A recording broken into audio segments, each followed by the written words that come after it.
E a minha conversão mesmo se deu aos 5 anos, né? Foi o momento em que eu entendi o Evangelho. Mamãe estava ensinando a Bíblia? Eles sempre me ensinaram. Quem foi, a mamãe ou o papai? Mas foi um evangelista que eles levaram. Eles Tinha levaram. que começar assim a história. Sim. Olha, o Elias é controvertido. Eles levaram um evangelista lá em Foz do Iguaçu para um evento e ele mostrou o filme Jesus. Ele fez Você tinha 5 anos assistindo filme Jesus. Filme Jesus. Tá. E ali foi a minha entrega, eu entendi que ele morreu na cruz, no meu lugar. E Jesus tornou o meu salvador, né? Eu falo assim, eu fui salvo pela graça naquele dia. Mas Jesus só se tornou meu Senhor mesmo muito depois. Foi um processo, né, que eu falo assim, onde Deus foi se revelando, foi se manifestando na minha vida. E quando eu fiz 17 anos é onde eu realmente tomei uma decisão. E aí eu tenho que contar um pouquinho da história nessa época. Conta aí, nós estamos curiosos, o povo também. Porque eu era... desde cedo eu gostei muito de ler, né? Então eu entrei no mundo da tecnologia com 12 anos. Eu comprando livros em sebo, comecei a mexer com eletrônica... isso me deixou muito interessado sempre em estudar. Coloquei uma placa para arrumar televisão e rádio já na porta da casa, já era pequeno, ganhava meu dinheiro consertando essas coisas. E o pessoal levava, Eliezer? Levava. No início eles ficavam assim meio, né? Mas depois que eu arrumava, eles pagavam lá tudo certinho. E até que um dia minha mãe comprou um computador. E aí aquilo me deixou fascinado. Eu falei, não, como é que funciona? Quero saber como funciona tudo. O modem, o monitor, as placas e... Você falou em modem, quer dizer que era discado. Era discado, né? Estou falando de anos 90, né? Hoje o povo nem sabe mais o que é isso. E ela comprou um 486 DX400, né? Era, para quem é dessa época vai saber como é que era. E aí eu comecei a tentar entender como é que esse computador funciona, como é que isso tudo funciona. E foi nessa que eu fui me aprofundando, comprando livros e estudando sistemas operacionais, linguagem de programação. E aí eu comecei a me envolver com alguns grupos na internet que eram os hackers. Eu me lembro que nessa época tudo começou com a fascinação pelos vírus. Eu queria saber como é que eles funcionavam. Então eu fiz uma coleção de vírus. Nossa. E eu estudava os códigos, Você abria o vírus? Isso, eu fazia a engenharia reversa dele, para ver como é que eles se multiplicavam. Os trojanos e tal. Vírus antigos, de todos os tipos de vírus. Peguei códigos, porque tinha comunidades, underground na internet. Pegava o código desses hackers. Então você andava na dark internet? Na época Dark Web era comum para os hackers. Sim. Hoje não é só hacker que usa, né? Crime organizado, tem um monte de... Mas nessa época eu acessava e entrava e conversava com eles. E foi nisso que eu comecei por curiosidade a aprender e até que eu falei assim, eu vou criar o meu vírus. Aí eu desenvolvi lá, fazia em linguagem C, mas eu criei para ver se eu conseguia, só isso, Começou assim, curiosidade. Aí um dia eu fui para a escola, Naquela época tinha disquete, Para quem não sabe, Hoje é pendrive, é a mesma coisa, Só que bem menor o espaço. E eu tava lá no 124, 128. Isso, na época era 1.44 megabytes. 1.44, tá. Aí eu levei o disquete que estava com o código do meu vírus. Então, era pequenininho, assim. O que eu peguei o grandão. Essa não é minha época. E eu me lembro de entrar no laboratório, colocar o disquete e para procurar um arquivo e, sem querer, eu abri o meu vírus dentro da escola. Sem querer? Então, eu acho que foi sem querer. Eu não sei se foi meu inconsciente entrando em ação ali, mas eu acho que foi sem querer. E eu, quando abriu e não fez nada, porque ele executava, eu sabia o que era. Na hora me deu um calafrio. E o vírus fazia o quê? Ele se replicava por toda a rede, tá? E ele, quando ele entrava no sistema operacional, era na rede Windows, na época, ele apagava as tabela MBR antiga do Windows. Era como se ele formatasse o HD em 2 segundos. E aí, Mas ele perdia o índice, na ele verdade. apagava tudo, o código dos primeiros 3 clusters do HD lá, que é o índice, é toda a parte do sistema operacional. E que tem depois ali do vocês índice. traduzem para nossa linguagem. ok? Os dados estavam lá, só que você perdia como achá-los. Isso, apagava tudo e eu criei um mini sisteminha operacional que eu gravava no lugar, que quando a pessoa reiniciasse o computador, a tela começava a escorrer sangue. Eu era bem criativo. Eu também não era muito bondoso, entendeu? Eu tô percebendo. Tá. Então isso eu tinha 14 anos, né? E aí eu levei e eu fiquei assim, assustado. Meu Deus, o que aconteceu? Será que eles vão descobrir e tal? Eu me lembro de sair da escola com o coração na boca. E o disquete? Eu levei e guardei. Levei e guardei. A prova do E crime. no outro dia eu pensei, eu vou ser expulso, vai acontecer alguma coisa. Eu cheguei na escola, o laboratório estava fechado, a secretaria fechada, e lá uma placa em manutenção. Eu entrei e perguntei lá pro técnico, aconteceu alguma coisa, né? O que houve? Aí ele falou assim, algum aluno aí trouxe um vírus, infectou toda a rede da escola, agora a gente tá tendo que reinstalar tudo. Aí eu falei, nossa, sério? E vocês sabem o que aconteceu? Eu falei, não. E aí aquela foi a minha primeira experiência de que me deixou assim, poxa, não descobriram. E isso que foi Impunidade, me né? atrair, isso me atraiu a querer fazer mais. Entendeu? E aquilo, né, de um abismo atrai a outro abismo, né? E eu entrei nisso. E eu entrei muito pelo desejo dos desafios. Aí eu comecei a ver, será que eu consigo invadir o computador dessa pessoa? Aí eu comecei a invadir. Né? Invadir o computador das pessoas. E só para invadir e mostrar. Mas né? essa época já não era mais discado, era?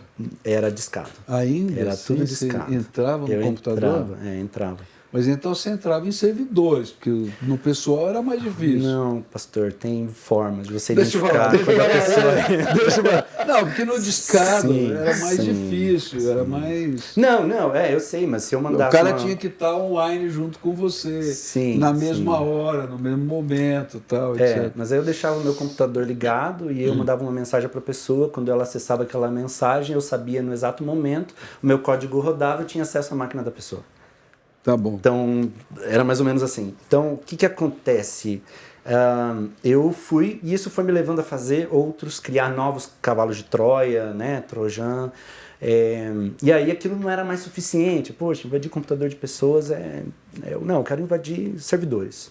Aí eu comecei a invadir servidores de universidades, de instituições,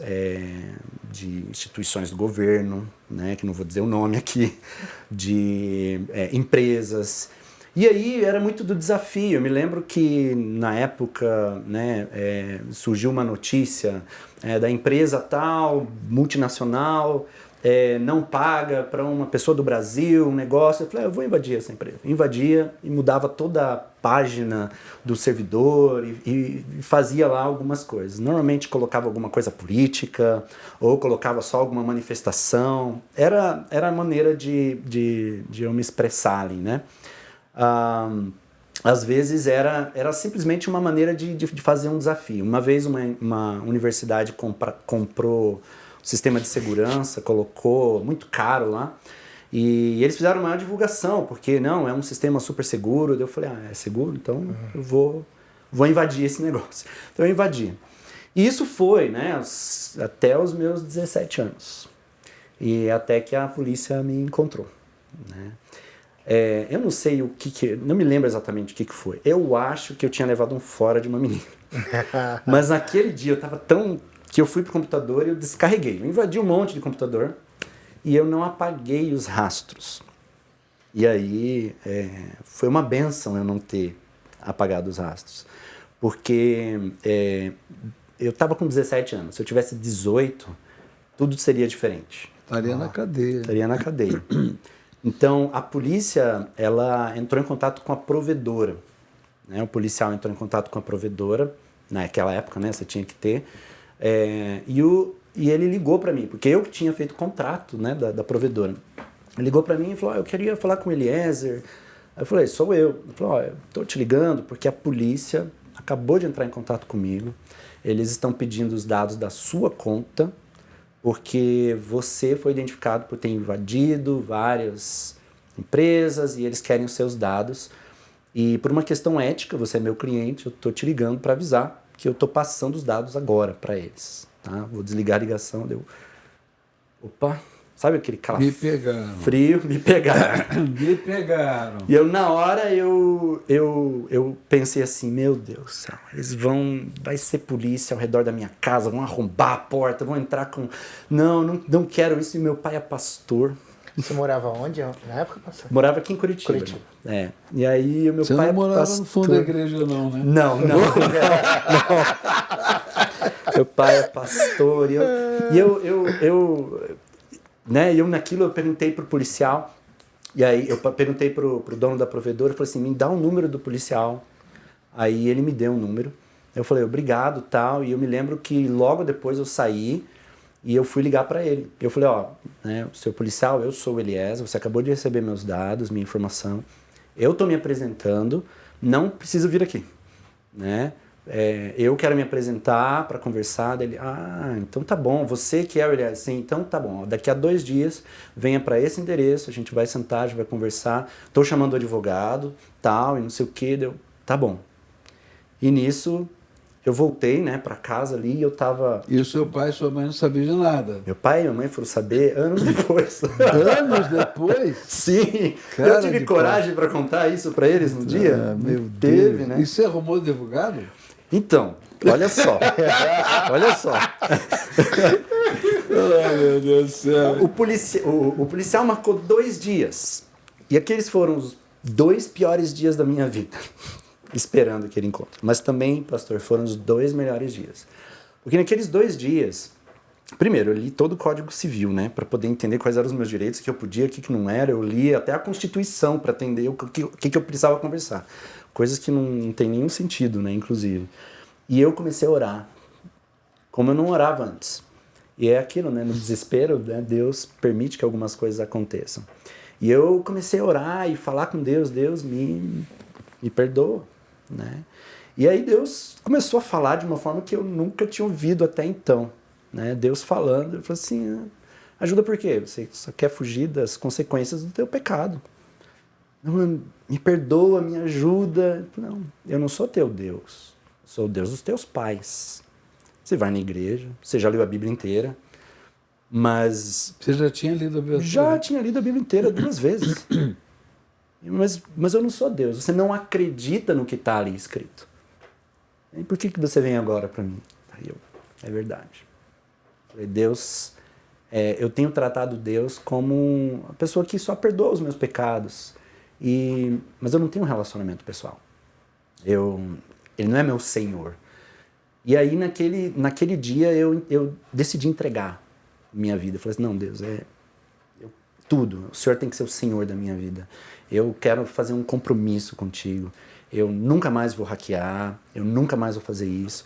De hoje em diante, eu vou reler a Bíblia, mas agora com o olhar da fé. Eu era muito racional. Naquela época eu tinha lido a Bhagavad Gita do hinduísmo, estava lendo vários livros e eu tomei uma decisão. Não, eu quero ler a tua palavra com o olhar da fé. Eu quero crer naquilo que está ali. E foi um dia de decisão. Ali foi um momento assim que, né, de Deus falar novamente comigo. E foram naqueles 2 dias que Deus também falou para mim, olha, já que você colocou a tua vida nas minhas mãos, então você vai fazer a minha missão. Eu tenho uma missão para você. Já foi chamado ali? Já foi chamado ali. Você vai Conversão, chamado. Você vai ter uma missão para você. Porque já que você não é dono da tua vida, eu vou te mandar para onde você, né, para onde eu quiser. Falei, é isso mesmo, Senhor. Então, e ali, 2 dias depois, eu fui lá me apresentar pro policial, entrei. Sozinho? Sozinho. Sem advogado, sem nada? 17 anos. Sim. Isso eu aprendi desde cedo, sabe? Se enfrentar os teus problemas, vai de frente, né? Eu fui, me apresentei, cheguei com os meus documentos, coloquei, o advogado estava lá, eu me lembro de entrar o advogado que estava abrindo processo contra mim. O das empresas. que tinha sido eleito lá, não entendi até como é que foi, mas era um representante, tinha um advogado, tinha um policial e tinha um analista de sistemas de uma dessas empresas que estava ali para ser o perito. E aí eles tinham uma pilha de papel e ele abria e falou assim, no dia tal você invadiu tal, através disso. Eu falei, sim. E aí um gravadorzinho, né? Você não sei o quê. Eu falei, sim. E eu olhei aquela pilha e eu falei, viu, você não quer fazer por atacado? Eu confesso que eu fiz tudo isso. Eu confesso, fui eu mesmo que fiz. Eu não tô aqui para me isentar. Eu tô aqui para confessar, né? Para realmente admitir meu erro. Eu errei. Pequei, né? E eu já me acertei com Deus. Falei bem assim, né? Pro advogado, pro policial. Eu já falei com Deus e eu me comprometi com ele que eu não vou mais fazer isso. Aí o advogado, você falou com Deus que você não vai mais fazer isso. Eu falei, então eu vim aqui para me apresentar. Aí ele falou assim, e quem que vai pagar a conta? Deus? Aí eu, que conta? Eu falei, tem uma conta para pagar. Você acha que teus atos não têm consequência? Eu falei, que conta que eu preciso pagar? Porque eu vim aqui para fazer o que é justo. Me apresentar, pedir perdão, fazer, né? Mas eu nunca roubei de ninguém, nunca fiz mal a ninguém e nunca não teve nenhum dano moral contra ninguém. As minhas expressões sempre foram da minha liberdade de expressão com relação a questões políticas, questões gerais, né? Por que vocês querem me cobrar? Cobrar o quê? Eu falei, não, você invadiu todos esses servidores, alguém tem que instalar novas versões de software, a gente teve que contratar serviço disso, tivemos que comprar novas versões, e isso tem um valor X aqui, e era, não sei se era 300 mil reais, 400 mil, era um valor alto que ele falou. Naquela época, né? Naquela época. E aí ele falou, e ele perguntou, o que teu pai faz? Aí eu, deixa meu pai de lado, né? Deixa meu pai de lado. Aí eu olhei e disse assim, posso perguntar para ele? Eu olhei para o analista, né, o perito, eu falei assim, viu, as empresas, elas têm que atualizar software? Vocês atualizam o software de vocês sempre ou vocês mantêm desatualizado? Porque se eu invadi é porque estava vulnerável, certo? Ele falou, sim, estava vulnerável. Vocês nunca atualizam? Não, a gente sempre atualiza. Vocês nunca contratam ninguém para instalar os sistemas? Não, a gente tem que contratar, sim, a gente faz. Aí eu olhei para o advogado e falei, viu, mas então por que você quer me cobrar de mim algo que vocês já iriam fazer? Não pode cobrar. Se vocês já iam fazer, vocês já iam atualizar, vocês já iam fazer. A questão é que eu explorei uma vulnerabilidade antes de vocês fazerem isso. Então, você não tem uma razão para me cobrar. E aí o policial até deu uma risada ali na hora, mas o advogado viu que ele não tinha argumento. E eu falei, olha, hoje não tem um código... código criminal não existe hoje para invasão de computadores. Até naquele ano não tinha. E outra, eu tenho 17 anos. Então vocês não podem me prender e não tem uma razão. E eu, mesmo sabendo disso, eu vim aqui me apresentar para honrar a Deus e pedir perdão para vocês, me retratar. E aí eu sei que nós conversamos, ele mandou eu escrever uma carta para cada uma das minhas vítimas, confessando, né, o que eu tinha feito, pedindo perdão, e foi essa a solução que eles encontraram ali.